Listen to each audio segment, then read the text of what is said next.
Hi hello नमस्कार, मी ऋतुजा तुमच्या सर्वांचं स्वागत करते माझ्या आणखीन एका नवीन व्लॉगमध्ये. आता हा पूर्ण व्लॉग ना मी यूट्यूबवर असा करून अपलोड केला होता आणि जे काही मी बॅकग्राऊंड म्युझिक यूज करते त्याच्यासाठी मला कॉपीराईट आलं. तसं मी दुसरं एक नवीन म्युझिक डाउनलोड केलं होतं आणि ते लावलं होतं. पहिले जे आहेत मला त्याला कॉपीराईट येत नाहीत, पण ह्या नवीन ह्याला मी मिक्स किट करूनच डाउनलोड केलं होतं, तरी पण कसं काय कॉपीराईट आलं माहीत नाही मला. त्याच्यामुळं मी त्याच्या छोट्या छोट्या ज्या क्लिप आहेत त्या डिलीट केल्या होत्या आणि हा एकच लॉंग व्हिडिओ माझ्याकडे होता. त्याच्यामुळे आम्हाला हा पूर्ण व्हिडिओ व्हॉइस ओव्हर करावा लागतोय. आता काहीही त्याला पर्याय नाही. आता जेव्हा कधी मला दुसऱ्या दिवशी बाहेर जायचं असतं ना, मी व्हिडिओची सुरुवात आदल्या दिवशी रात्री करत असते, कारण सकाळी मला एवढं सगळं आवरायचं असतं ना, त्याच्यामुळे मला असं सकाळी सकाळी व्हिडिओ असं बोलून सुरू करता येत नाही. त्याच्यामुळे मला दुसऱ्या दिवशी काय करायचं हे मी आदल्या दिवशी रात्री झोपताना एक व्हिडिओ करत असते आणि मग दुसऱ्या दिवशी जो काही आवरण्याचा आहे तो सगळे माझे व्हॉइस ओव्हर असतात.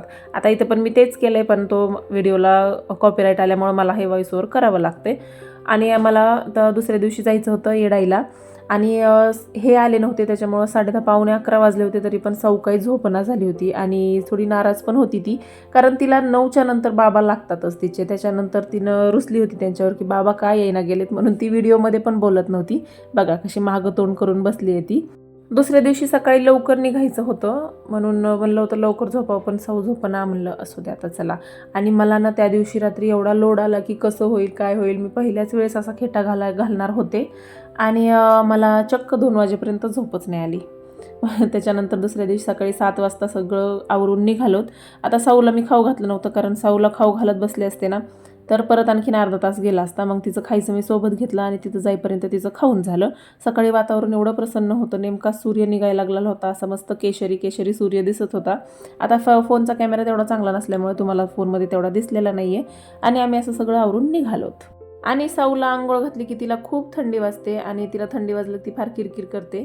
त्याच्यामुळे ती आंघोळ घातल्यापासूनच असा मूड तिचा एकदमच डाऊन होता. तो काही पूर्ण दर्शन घेईपर्यंत नीट झालाच नाही, ती तशीच होती. पोहोचलोत आम्ही आणि लगेच आम्ही पटकन खेटा घालायला सुरुवात केली. आणि सकाळचा वेळ होता त्याच्यामुळे इतकं प्रसन्न वातावरण होतं, इतकं भारी वाटत होतं तिथं. आणि एक 20 मिनिटातच आमचा खेटा घालून झाला. एवढा लोड घेतला होता मी त्या गोष्टीचा आणि असं पटकन झालं. त्याला काही आम्हाला जास्त वेळ पण नाही, सकाळी लवकर गेल्यामुळं झालं. खरं तर पटकन गेलोत आणि सुरू केलं लगेच म्हणून झालं ते. आणि परत ऊन पडलं ना आणि साऊला उन्हाचा खूप त्रास होतो, म्हणजे तिचा अंग खाजवतो उन्हात गेलं की, तिला रॅशेस येतात अंगावर. त्याच्यामुळं उशिरा होत नाही आणि आमच्यापासून काही अर्धा तासावरच येरमाळा आहे, त्याच्यामुळं आम्हाला जास्त काही म्हणजे लांब प्रवास करून जावं लागतं असं नाही आहे. हां, आता म्हणजे हा नवस बोलले होते मी साऊसाठी, जेव्हा दुसऱ्या वेळेस मला कन्सीव्ह होत नव्हतं. आता का होत नव्हतं ह्याच्यावर मी एक लॉंग व्हिडिओ बनवलेला आहे, सो तो बघा तुम्ही. आणि तेव्हा होत नव्हतं त्याच्यामुळं आम्ही पूर्ण सगळे दवाखाने करून थकलो होतो आणि आम्हाला शेवटचा ऑप्शन सांगितला होता की तुम्हाला पाहिजेच आहे सेकंड बेबी तर तुम्ही IVF ट्राय करा. आणि आम्हाला काही IVF करायचं नव्हतं, ती खूप पेनफुल प्रोसेस असते वगैरे असं.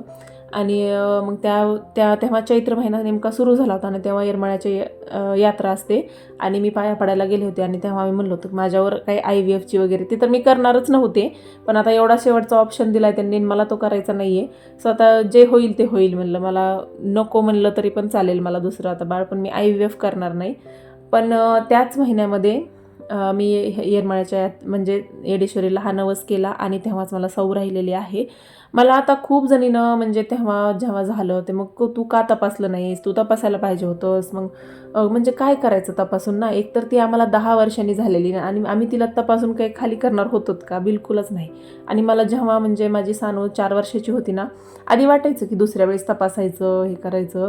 पण मी एकदा पेपरमध्ये ना एक बघितली होती की ते भ्रूण सापडलं होतं कुठंतरी आणि ते असं पूर्ण असं बाळ तयार झालेलं होतं आणि ते असं मारायचं, कसं कोणाला हे होत असेल बाबा ते. सो मी असं तेव्हा विचार केला की मी हे तर नाही करणार. बाकी म्हणजे मला कधी यांचा पण तेवढा हे नाही की मला पाहिजेच आहे मुलगाच पाहिजे असं मला कधीच नव्हतं त्यांचंही.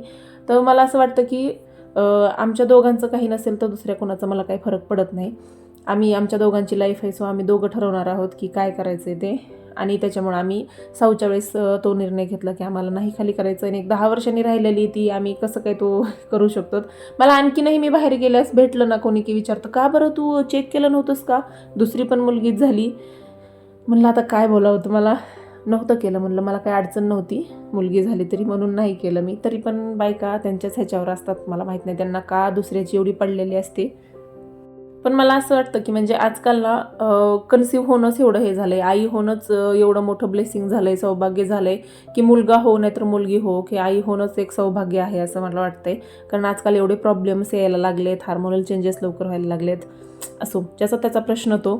मला काही भेदभाव करायचा नाही आहे मुलगा आणि मुलगीमध्ये.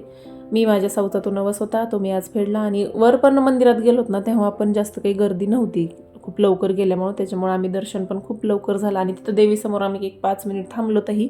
नंतर आता देवीला गेलोत म्हणल्यावर आम्ही तिथं परड्या वगैरे भरल्या आणि नंतर खाली आलोत.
येताना आम्ही नाश्ता करायला थांबलो होतो. त्याने ह्या दोघी इतक्या छान खेळत होत्या, पण आता याचाही व्हॉइस मला तुमच्या टाकता येत नाही आहे.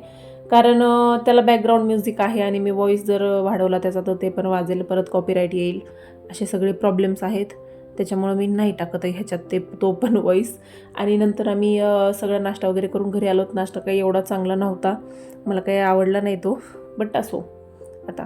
आणि मी घरी ना येऊन करणे इतकी कॅपॅसिटी पण नव्हती, कारण खूप फास्ट गेलो आम्ही, फास्ट आलो. एक्साइटमेंटमध्ये नाही कळालं, पण दुसरे दुपारपासून जे दुखायला लागले पाय आणि ते सगळं एखादा कार्डिओ केल्यासारखं फिलिंग यायलं होतं दुपारून मला. नंतर घरी आल्यास ना सगळं काम तसंच होतं. साऊ झोपली होती आणि मला सगळं काम आवरायचं होतं, कारण सकाळी मी फक्त निवदं केले आणि स्वयंपाकाचं जे काही म्हणजे त्या दोघींना खायला केलं होतं फक्त आणि गेलो होतो. आणि आता मला सगळं काम करायचं आहे. त्याच्यामुळं चला, आजचा व्हिडिओ मी इथेच एंड करते. आपण भेटू अशाच पुढच्या व्लॉगमध्ये. मला लाईक, शेअर, सबस्क्राईब केलं नसेल तर प्लीज मला सबस्क्राईब करा, लाईक करा, शेअर करा. चला बाय.